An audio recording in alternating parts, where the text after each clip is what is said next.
Daddy My Mom. Shouts to the lad who came up with that terminology. It's my favourite. Hello, everybody. Welcome to another episode of Cow Daily. Really pleased to see you. Well, he's arrived, that is. Obviously, there's a lag on the stream. Probably seeing about 7 minutes, according to Zoe yesterday. As I've said a few times, we will be going back to a regular time soon. Probably next week, to be honest. Just get my sleeping pattern sorted out. And I'm pleased to report I got nearly 7 hours sleep last night. Get in. I've averaged 4 hours a night for like 2 months. That's the only relevance or any link to Thatcher that I've got whatsoever, other than hatred. So fantastic. I've managed to mention Thatcher without swearing in the first 5 minutes as well. Probably deserving of a medal, that, like, for a lad from the northeast from a mining family. What are you going to do, though? Anyway, please go to the community tab. That's on youtube.com/Cow Daily. That's the community tab. We're migrating a lot of our written work over to that from the Facebook page. In the meantime, it'll be kind of like there and there, but we'll mention in the posts as well. Please go to the community tab and engage with the stuff there, because it actually helps. We're on YouTube. On Facebook, it ain't helping nobody but Facebook. So yeah, if you go to youtube.com/Cow Daily, community tab, and that'll be really appreciated. It helps to grow this channel. Also, if you could watch on youtube.com/Cow Daily. We're trying to get back the hours we lost towards monetization from when I had time off after nearly dying in a road crash, which sucked. Not the way you want to start the year, but first time since then, had nearly 7 hours sleep. Couldn't be happier, honestly. It just shows you how much good sleep really affects your life. I've known throughout this period that I'm not really depressed. I just lack sleep. And last night proved it. Still woke up twice in the night, like, but things are turning around and I'm happy.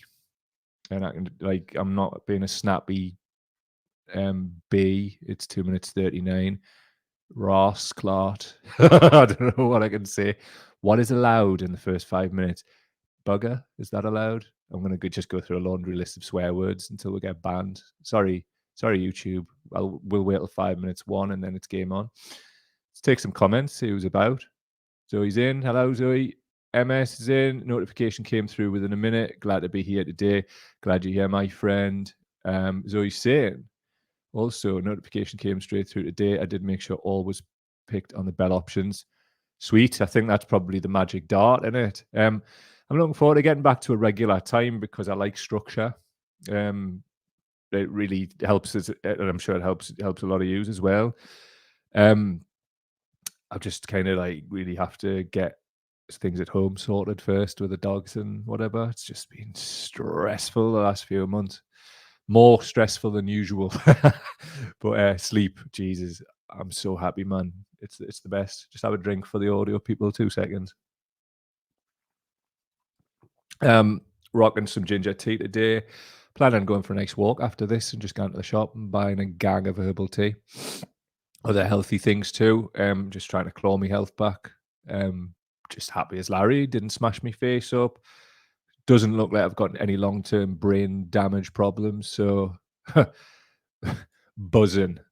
Anyway, shall we talk about what we're going to talk about? So we're going to talk about a couple of things today. Get through them.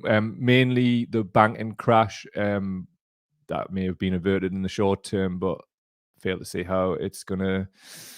Anyway, we'll talk about that when we get into it. So we're going to talk about that. Also going to obviously have to mention fascism, but what I'd like to start with is I'm going to try and do this. What is our hope today? What is the positives in all of this darkness? And I just like to shout these people out. Just bear with us when StreamYard allows it. Running a bit slow today for some reason. Let's just kick that out the stream. Weird. Hello, it's back. So I posted this today, and it's reposting Cannock Chase welcomes refugees who did sterling work fighting fascism on the street last week by turning up and getting in the way of it all. And that's how it's done. Well done. So I've just wrote, saying what these people are doing, fighting fascism at the sharp end, face to face, putting themselves in danger in the way of people fleeing war and persecution from the assaults of organised and violent far-right masquerading as locals. My heart fills with pride that you're out there, shoulder to shoulder against fascism. You are our hope today. Thank you. Big up Cannock Chase welcomes refugees and everybody out there fighting alongside vulnerable people, both literally and figuratively sometimes. But that's fascism, isn't it? And like, look, we've got patriotic alternative, or whatever they want to call themselves this week, turning up in places, doing the leafleting, and then getting, masquerading as locals, and then whipping up locals as well, which is very easy to do during these times of economic problems and issues, as we'll see later on. I mean, there's so many examples of fascism being on the rise when finance is low. And I mean, it's one of the reasons I would suggest since the 2008 crash, which links this entire piece together today, we've seen a rise in that type of fascism. I mean, you look at Golden Dawn in Greece, Pegida, Germany, and AFD, and I mean, Vox in Spain.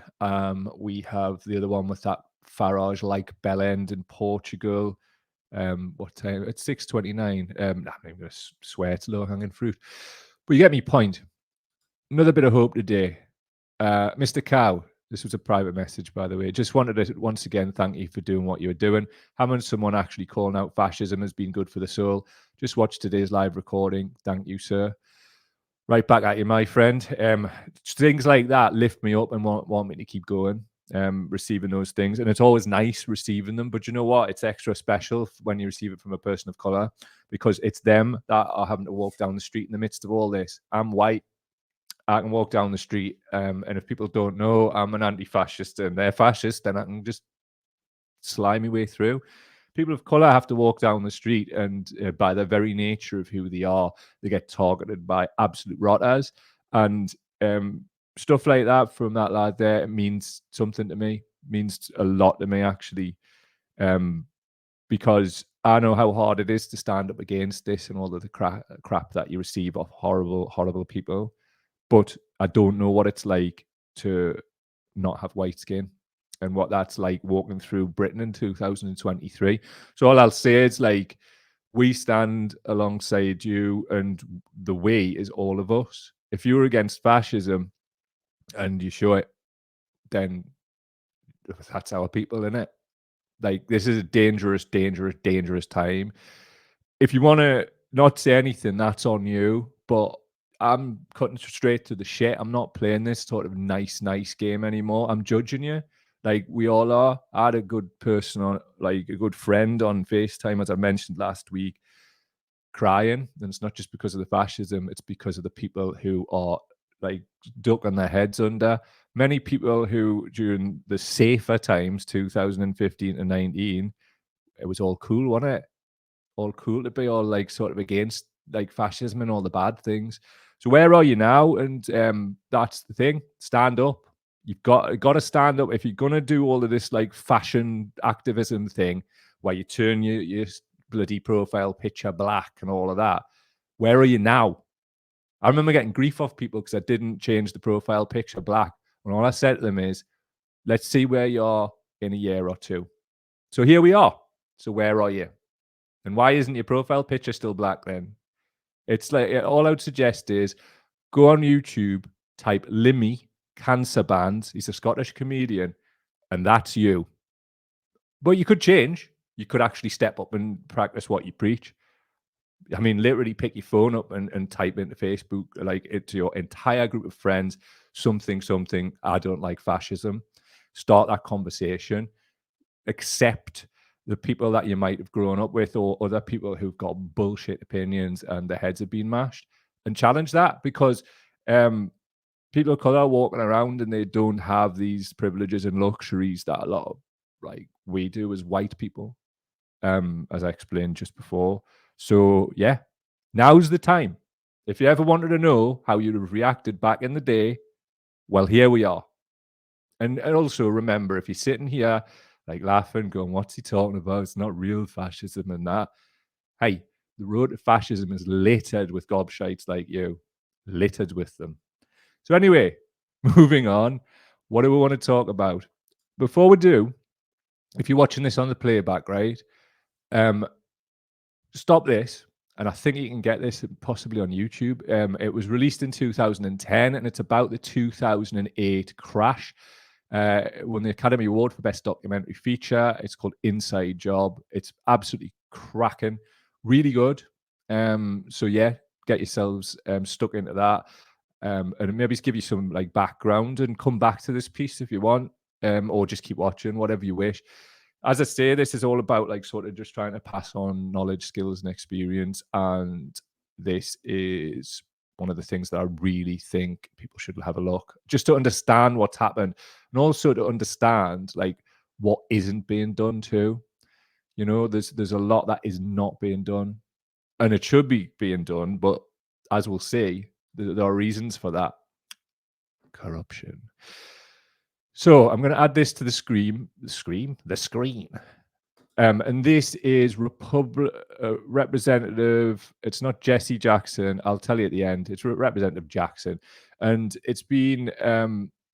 It's basically giving you some background on what the hell went on in America the other day. Very interested in hearing what your thoughts are about it, and it actually sounds mad scary. You'll find out why in a minute. Just bear with us. I'll just get this started for you. Here we go. It's about 2 a.m., and I just wanted to bring you up to speed on everything that's happened tonight, because you're probably seeing a lot of headlines right now. Earlier tonight, there was an emergency Zoom call with several hundred members of Congress. It was convened by the Treasury Department, and we were given about 15 minutes notice. It was literally on regular Zoom. I was sent a link, I clicked the link, and most of Congress was there. That's not normal, but neither is the situation. The purpose of the meeting was to announce extraordinary steps that will now be taken to secure our financial system. You're going to hear from the president today, along with leaders of both parties, but here's what's happening. 3 days ago, we had the second largest bank failure in American history. It happened because there was a bank in California called Silicon Valley Bank. It lost a lot of money, causing a lot of its customers to get scared and try to withdraw their money, and it caused a run on the bank. So the federal government, through the FDIC, stepped in and closed the bank. Here's the problem. Typically, your deposits in a bank are only protected up to $250,000. But the vast majority of customers at this bank had deposits more than that, because this bank specialized in startups and small businesses. And the uncertainty about what would happen to customers with more than $250,000 in deposits started to spread to other banks. A New York bank failed last night. Others have started flashing red. Basically, people with money at smaller banks were getting scared and transferring their money into bigger banks, and we were in the early stages of a domino effect. Which brings us back to the emergency Zoom call. All the depositors at the Silicon Valley Bank will be made whole. Same with the bank in New York. We're going to pay for that with a fund that banks already pay into, not with taxpayer money. And the people being protected are just the depositors. These are mainly businesses that otherwise would have to close and lay off thousands of people because they chose the wrong bank. We're not protecting the management or the people who own stock in the bank. Right now, every step being taken has one purpose: to make sure this domino effect ends now. We caught it early enough so that taxpayers won't have to pay. We can pass the bill on to the banks. As long as this panic stops here. There's going to be a huge political debate now about bank regulation and how much risk we're willing to let them take going forward. Good. Clearly, we have to make some changes. But today is about not sinking the boat that we are all in. You can be angry at all of this, so long as you know that your deposits at your bank are protected because the full weight of the federal government has decided they will be. You need to hear that, you need to know that it's true, and you need to share that message so that we can make sure this becomes a political debate and not a financial crisis. And for anyone who follows me, I promise to keep you posted. Cheers, mate. Thanks for keeping me posted. Representative, what's your name? Jeff. Thanks, Jeff. I don't know which side of the aisle you're on, but I do not believe you in a lot of ways. The top moment is, what struck me there was, right, they're on about like Cold War 2.0 and all of that. Just from a security perspective, right? Zoom. They've virtually held a virtual Congress meeting on Zoom. That's how dangerous this was. If that implies heavily, right, that if we waited another 10 minutes without like signing this off, the whole of capitalism explodes. That, I mean, it should go without saying, but that is not stability, is it? There's nothing stable about that. So what the hell is going on? And you've got this soft soap, like, you can be angry about this, but just know we got this. Mate, you did it on just bloody Zoom, man. Look into Zoom. Who owns Zoom, right? Let's just do it dead simply here. This is apparently, right, the the most powerful country on earth, and they haven't worked out how to secure a meeting now. This off the back of a 2-year lockdown period in a lot of different places where Zoom exploded in popularity, right? Why have they not got a secure version? Like, what the fuck, man? Like, this is like the American Congress meeting on Zoom to sign off what is more than an emergency package, clearly. But then we're going to make all these like videos and try and dampen it down. Right, so let's have a look, shall we? Who owns Zoom? Zoom's main private shareholders comprise Eric S. Yuan, a Chinese-American billionaire businessman that founded Zoom. Okay, now I'm obviously not saying that this is a problem, but other people have said this is a problem. And if you're of the right or whatever, why aren't you going mad that your precious capitalism has just been saved on Zoom, which has been pegged as having some real security problems? Why is that being allowed to happen? It's an absolute clown show, man. Right. How did this affect the UK, though? Let's have a look. This is from Bloomberg. I'll just lash it up on the screen, and it will give us a bit more of like how this went down globally, that kind of thing. So I'll just throw it up here for you, good people. Pressing play now. Let's go. Indeed, Anna, we've had a statement from the Bank of England confirming that HSBC is going to buy SVB UK, reassuring us that SVB UK will operate as normal under HSBC UK, and that the Bank of England says the depositor money is safe. Now, as you say, it echoes the US response. Rishi Sunak, the Prime Minister, is in the US in San Diego meeting US President Joe Biden. And it really was crucial, Anna, to step in at this moment, because even though the UK branch is smaller than the US parent, even though Rishi Sunak had said that the UK financial sector was safe, most of the clients of SVB UK are in tech, and it comes before the March budget on Wednesday from the Chancellor Jeremy Hunt, and he is under pressure to grow the UK economy. He was set to focus on making Britain a science and tech superpower, so he really needs to shield those businesses. It's 3 million staff in the tech sector generally in the UK, and the Shadow Chancellor Rachel Reeves was putting pressure on the Chancellor to act quickly because she says it's a wake-up call that the UK in general is so reliant on foreign cash. So here we have the response. Big up Lizzie Burden. It's really nice hearing like Manx on these kind of Bloomberg things. All right, loves. Yeah, it's all gone to shit. Hell in a handcart, isn't it? Just don't take your money out banks. It'll crash capitalism, innit? Right, hold on a minute. 2 seconds. Got the wrong one there for you. Bit more to go. So, a few bits of reaction from the UK version from around the internet. This is Roshana on Twitter. The Times says Silicon Valley Bank multi-million-pound bailout for UK tech planned. So what's she saying here is got 7 billion for this, but not 2 billion for NHS staff. Silicon Valley Bank, blah, blah, blah. Fair point. Mr. Andy Hacker on the same article. No money to restore junior doctors' pay, which would cost £1 billion, but you have managed to find £7 billion to bail out your banker mate. What a bunch of utter pricks you are. In the sea with you all. It's hard to counter that, really, isn't it? This version from The Guardian, UK working on cash lifeline for tech firms hit by Silicon Valley bank collapse. These libertarian bankers are like cowboy builders, says European Powell on Twitter.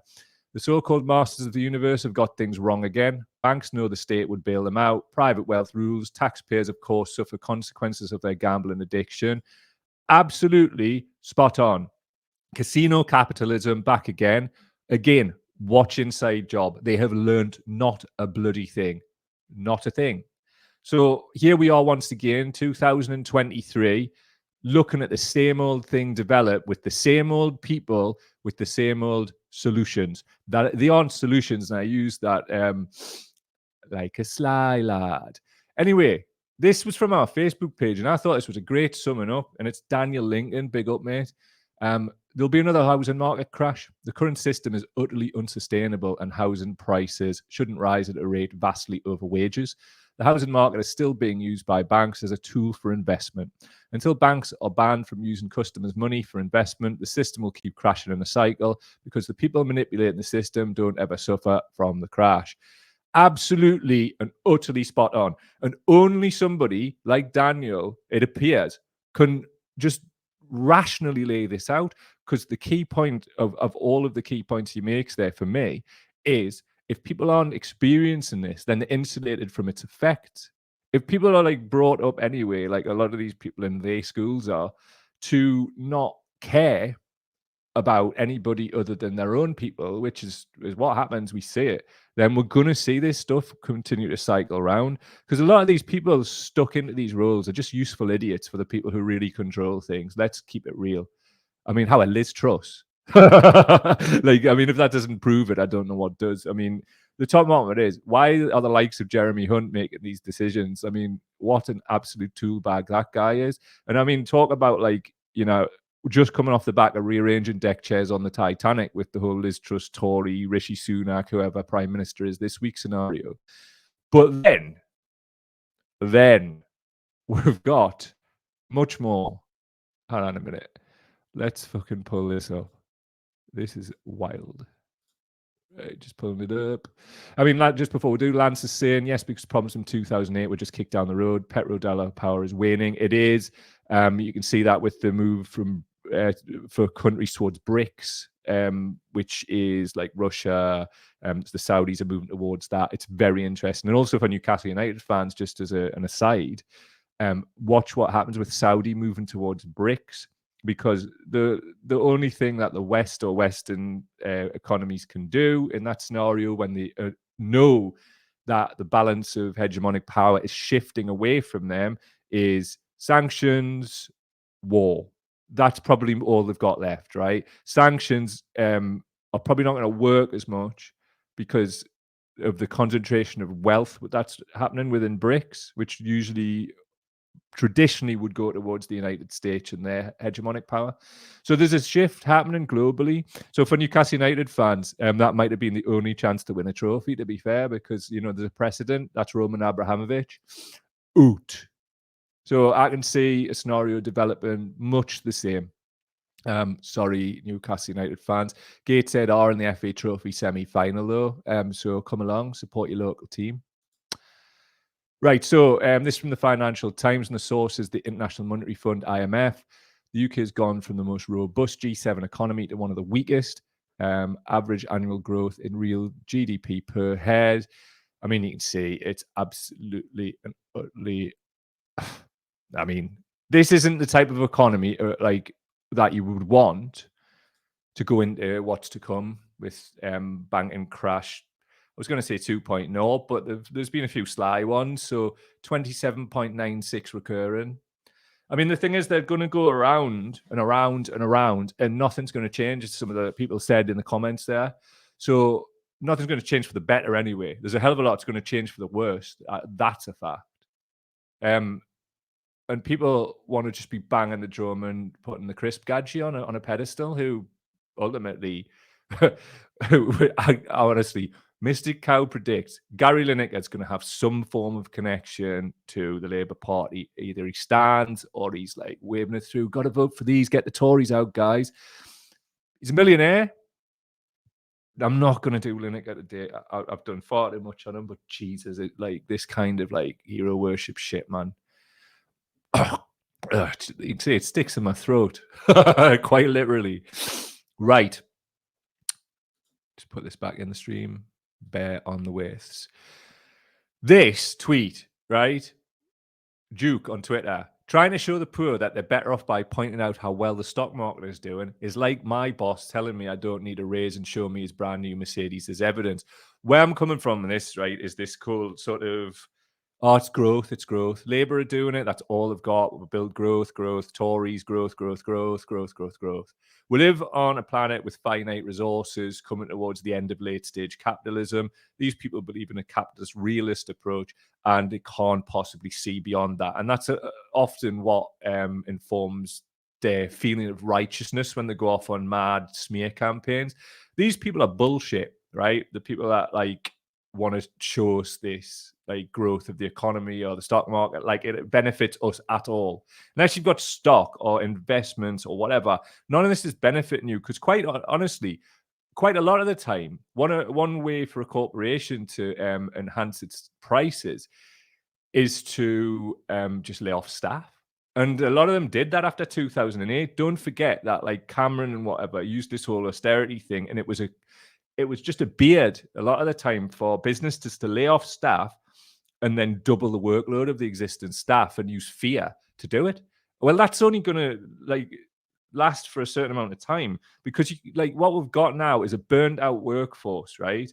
And they're all like saying like, oh, we need to get people back to work. The problem is capitalism, and the problem is low wages, and things cost a lot. And these fuckers are like saying, oh, we'll reduce inflation and then that'll just help things. When has that ever benefited everybody living in poverty? Has there ever been no poverty under capitalism? No, never then. So like these are massive problems, man. These are massive problems in our society generally. And I fail to see who in the sort of media journalism class, who all seem to have went to school together generally, are actually pointing out reality. Speaking of reality, we do go out of our way to undermine Keir Starmer every day on this show. It's only right, considering Mandelson went out of his way to undermine our movement. So fuck all of you people. Turns out Keir Starmer's followers, almost half of them, are fake accounts. Somebody ran a follower quality distribution report on his account. 45.6%. That's 570,858 fake followers.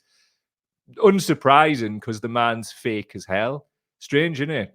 Must be nothing to do with the fact that Corbyn's got like more than 3 times the amount of followers. These are the people where that type of stuff matters to them. How about Starmer, instead of buying your fake followers or getting your people to, you just do good things, and then people are going to follow you as a result of it. Shouts Jeremy Corbyn, but also stop being a bit of a melt at the minute, Jeremy, and just like do what you know to do. Bye. Stole Staniforth on Twitter, who I reference all the time, but it's just one of the best accounts, at Saul Staniforth. Follow that person. More Labour bullshit. Labour's Jonathan Ashworth. I definitely would not have endorsed the language that Gary Linker used in that tweet, and I don't think anybody's defending that tweet. Lots of people are. Just got to keep pointing this shit out. Also, Rob Incognito on Twitter. On the left, 13 years the Tories has left Britain out of pocket. That's Labour propaganda. On the right, Labour tried to block new laws to stop the boats, and then lots of vulnerable people run onto a beach, which I'm sure they want people to think is just generally horrible criminals or something. Absolute mad people. So both of our major parties just attacking each other on the issues they are fundamentally no different on. And that's all they're doing. They're attacking each other on seemingly different issues, and I would suggest in an attempt to delineate themselves from each other, when in reality their policy platforms are very much the same. So you have 2 seconds, Ashworth coming on, getting tied up in his own bullshit. They're also getting tied up in a lot of the anti-Semitism stuff that they've got involved in, because now they can't say the thing that the public are overwhelmingly supporting, which is Lineker, because the people that they've had behind them are attacking him. It's a fucking clown world, man. How about just telling the fucking truth? Because then you won't have to be caught up in this lie. All that's happening now, right? And there's 2 years to the election, by the way. You've seen the Ashworths and whatever, and people who don't follow things like the Ford report and whatever are just seeing these people looking increasingly shifty on national television and general media. Good. Keep it coming. What else we got? Rachel Reeves.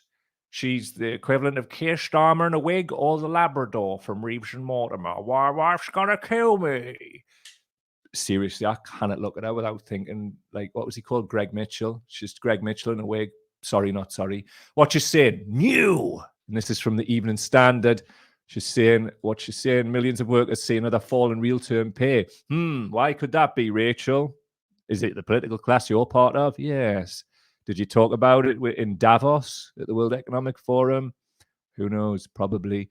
Anyway, she's saying real wages have fallen again, and there are fewer people killing in employment than before the pandemic. While other G7 countries bounce back, Britain is stuck in the slow lane. Labour has a plan to get our economy growing and to get people back to work. Just a little bit on this. Absolutely mental, this, like, innit? Trickle-down economics has been completely discredited. And these people have nothing left other than we need more growth, because that wins. I'm the shadow chancellor and I'm an economic illiterate. From Business Insider, December the 7th, 2021. This is known for like a year and a half. A huge study of 20 years of global wealth demolishes the myth of trickle down and shows that rich are taking most of the gains for themselves. That's why Rachel Reeves is doing it, everybody. Big reveal. She's after the rich. So here, Business Insider, bullet point 1. It's no secret there's inequality across the economy, but huge new report shows just how much. 2. The 2022 World Inequality Report demolishes the myth that tax cuts for the rich will trickle down. 3. The bottom half of the global population holds just 2% of all wealth, while the top 10% earn 76%. Do you think that's sustainable? No, it's not, strangely enough. But yet, Labour keep persisting in this. Mad as a ship's cat, the whole lot of it. Pure clown world. Few comments before we get off, because I've got to go to the shop and buy me some herbal tea. And also thanks to the patrons for funding that herbal tea. This is you. I thank you. It's good for me health, and God knows I need it at the minute. Right, what we got? Carlos in the house. What's he saying? Dude, can you post a direct YouTube link to your YouTube site? I'm having difficulty finding it direct. No problem, pal. I hope you're still watching. It is this one here. YouTube.com/Cow Daily. YouTube.com/Cow Daily. Links are in the description of this podcast, so you can click straight through to it. Sorted. Cheers for that, mate. Really appreciate you letting us know that. These are the things that really help. Barbara saying, Groundhog Day, vomit emoji, tell us about it, mate. Every single bloody time with these people in it, and round we go. And people like you and I, well, we just keep going round and saying the same old things and being called cranks, but yet being proved right. Strange times. Carlos goes on to say, I'm envisaging forcing people to work for benefits and also forcing the sick into work. I agree, that's definitely going to happen. And I would suggest it's because you can't bring in cheap labor from abroad so easily now. And Labour are definitely not going to try and bring that in before any election because they believe the mythical red wall exists. Carlos goes on, what doesn't burn them out will kill them, in which case objective achieved. This might possibly also apply to the traditional Tory age base, the elderly. The next 2 years will be very revealing. It's going to be, you're correct, Carlos, it's totally going to be a race to the bottom. Absolutely a race to the bottom in terms of like wages, but also in terms of discourse. It's already like gutter-like, but it's going to get worse. And it's down to people like us to provide the opposition because it's not going to come from anywhere else, is it? Let's be honest. So, yeah, bollocks to them. Every single fucking blood clot one of them. But better to die on your feet than live on your knees, isn't it? So a couple more. Zip base, they aiming at the older voters as they know younger people can't be asked. Always been the way. And this is exactly why we've got to reignite like everybody, really. I mean, it shouldn't be like age appropriate, but as we've seen like with some of these studies that are being done, it's only 18 and 24-year-olds who have a positive view of Corbyn, and it reduces exponentially until you get into the 60s and over. I'd suggest that's down to a variety of reasons, but mainly because young people are mad savvy with the internet, and they're just like, hang on a minute, is that true? No, it's not true. There you go. But it's not even about Corbyn either. I mean, like, I have a mixed view of the guy, personally, and that's based on, like, what he's done and what he hasn't done, and I think people should. But it's what he symbolizes and represents, or did.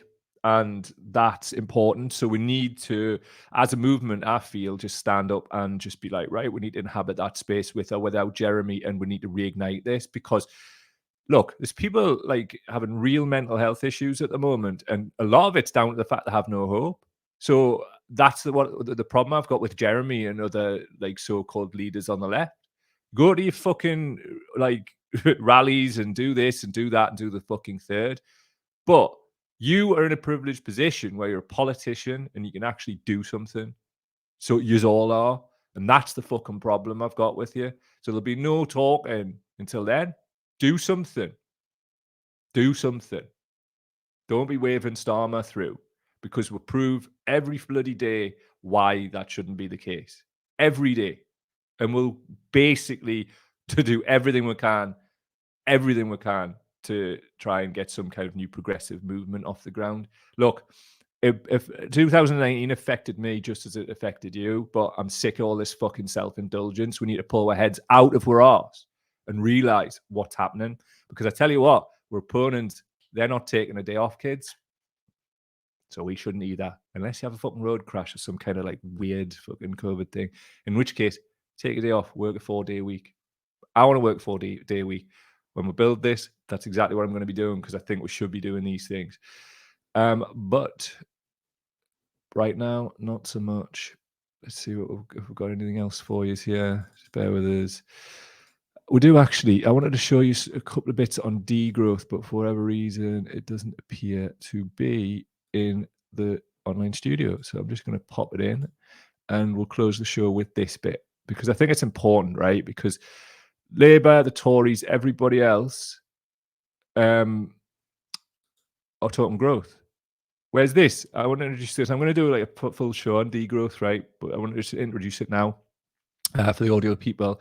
There's a lot of different graphics, and at the top, sustainability, never deteriorate supporting ecosystems. This is just what degrowth is: circularity, waste not, want not. Cooperation, people and planet, not profit, useful production, what is not needed should not be made. How many things under so-called innovation capitalism are just made and like they're barely used? I'd love to see some stats on that, but like, you know, there's a great plastic garbage patch the size of Wales in the middle of the Pacific Ocean. I'd strongly suggest we need to start like sorting ourselves out. I'm not going to read them all out, but you know, if you want to, please do. There's a lot there, and we need to get to the end of the show. Also, a degrowth economy across sectors. Source Dupree, 2022. Some industries will shrink, have to shrink.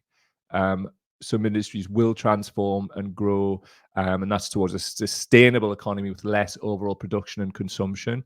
Now, this is the only rational approach for humanity if we want to have the planet still be livable, and we have to start moving towards this now. And I say now because we should have done it previously, but we didn't. So here we are. We can achieve and change this now. But yet we've got Labour and the Tories talking about like, oh, growth, growth, growth. We're destroying the bloody planet. And these psychopaths think it's more important that they get a turn in the job of Chancellor. These people are psychos, man. It's just pure denial at this point. And I'm sick and tired of like trying to like be all like, oh, well, let's be sensible. There's nothing sensible about the irrationality and the radicalism of the Tories and Labour, because at end stage capitalism, all they are doing is it's just radical, not in a good way. And I mean, to be honest, I want to get away from using words like radical in our movement because it's ridiculous. It tends to be just about like people going, oh, I'm really radical, me. It's not helpful because the things that we have are rational, like degrowth. This is not radical. It's rational in what we should be doing. Don't let our opponents choose the language we use for ourselves. So I mentioned this the other day. I'm going to vote Green Party. And look, I know, and I want to mention this, I don't necessarily agree with the change that the Green Party of England and Wales made regarding militarism at their current conference. But it's a dangerous time, and these people have some answers. And if you compare it to Corbyn's 2019 manifesto, it's actually about the same. So if we're going to support that, then I don't think we should let that stop. We're supporting these. So what the Green Party are saying, we need to challenge the growth mantra. Molly Scott Cato, finance and economy spokesperson, Green Party saying, is there an alternative to growth? Yes, yes, yes. Green Party Molly was joined by Caroline Lucas and others for a fascinating discussion on growth at LSE News as part of our 50th anniversary celebrations. Great. You might be the Tory Gardening Club. That's all right, though. You're saying the right things on that and other things as well. If you are involved in the show the other day, you would know this. Right. That's 40 minutes, a bit longer than we normally do, but I think that's what we need to do. Zoe's saying on the way out, have you seen the changes coming to Universal Credit and PIP regards getting rid of the WCA? It won't end well. I did. Zoe, can you send us a little bit of information on it and we'll cover it on the show, mate? And yeah, try and get the word out. Jacqueline's in. Hi there, mate. Sorry you missed it a bit earlier today. As I said at the top of the show, I'm just trying to get my sleeping pattern sorted out, so I'm doing them a bit earlier because I'm just awake too much. I saw my health app and I've averaged 4 hours a night over the last 2 months, and I was scared to look back further since the dog and the crash and all of that. So I got like a 7-hour one last night, just under. So I'm buzzing. So apologies if you're missing it and it's not regular time. We're likely going to go to a more regular time of say 10:30 in the morning. But we'll see how things level out because I'm trying not to overdo things and just balance all these like health things. So apologies that you're missing it at the minute, but when we get a regular time, we'll obviously get the full crew out and that'll be good. So anyway, if you want to help support our work, go to patreon.com/cowdaily, patreon.com/cowdaily. Also, a link in the description if you want to make a one-off donation. We'll work via PayPal. Seriously, somebody did it yesterday. Shouts to Lizzie. Thanks for becoming a patron. I was so tired yesterday, and I didn't tell you what was happening for us. I was sitting there like eating a bowl of cereal, like just so tired, just feeling like really dark and low. And knowing it's just lack of sleep, but just being like, oh man, I can't even find sleep. And then ping, my phone went, new patron. It was Lizzie. Thank you, mate. Thanks, Liz. Honestly, I don't think you realize how much of a lift and how much that changed my day. It's a right slog at the minute. Like balancing work and life is hard right now, especially the stuff that we do. But things like that give a lift. Your comments give a lift. You liking and sharing this wherever you're viewing it, YouTube, Spotify, Apple Podcasts, nice reviews. It all helps. Watching on the playback at 7 p.m., that helps. Leaving comments there, I'll respond, and that helps.